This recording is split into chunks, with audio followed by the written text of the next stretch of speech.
Well, parents and families are feeling the pressure with homes becoming classrooms once again when schools begin virtually for many districts. This morning, we have some strategies for not getting overwhelmed and keeping the peace at home. That's key. Angela Buttimer with the Atlanta Center for Mindfulness and Well-Being joins us live with some advice. It's good to see you, Angela. Good morning. Good morning, Elise. Thanks for having me on. Good to see you. So here's the thing. Back to school is not the norm. I feel like that's an understatement to even say, for families this year. It's so different. There are lots of emotions around the idea of online learning at home. So what are you seeing in your work, Angela? Well, the parents and the families that I work with, a lot of working parents are definitely feeling the stress. The rates of anxiety, depression, and stress have tripled since the beginning of the pandemic, Elise. And so what's happening, as I know, right? So as we enter the new school year, there's a multitude of issues co-occurring at the same time.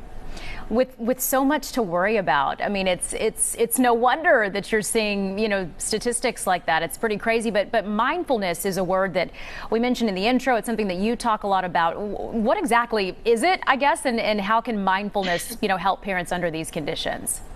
So mindfulness basically is bringing your focus into the present moment. And we say that the point of power is always in the present.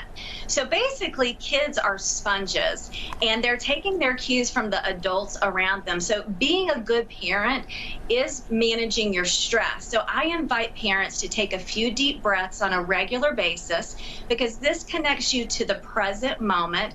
And it also creates positive changes in the brain that help you respond skillfully rather than overreact when things get chaotic. Mindfulness, so something that we can think about and obviously, especially in the moment, make sure that we put that to good use. But what other strategies, Angela, can be of help to us right now?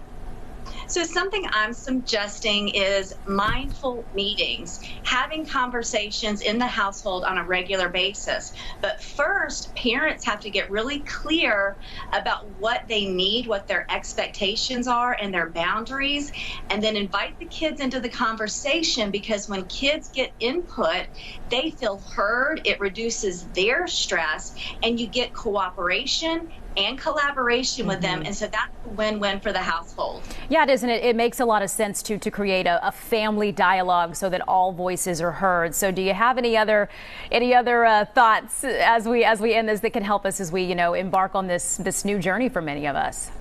Well, I just want to say this, Elise. In my mind, parents are the everyday superheroes. They're doing a fantastic job, and they're often not giving themselves enough credit. So I want to encourage them to let go of perfectionism because life is perfectly imperfect, and this is no different. And shine that spotlight on what is going well and celebrate those small successes with the family, and that builds familial resilience. Such a good reminder for us to keep that in mind and just to put everything into perspective, too. Angela, thank you so much for the help this morning. We sure do appreciate it. Thank you. And we'll have a link to Angela's website on our website, fox5atlanta.com. Just look for the viewer information story.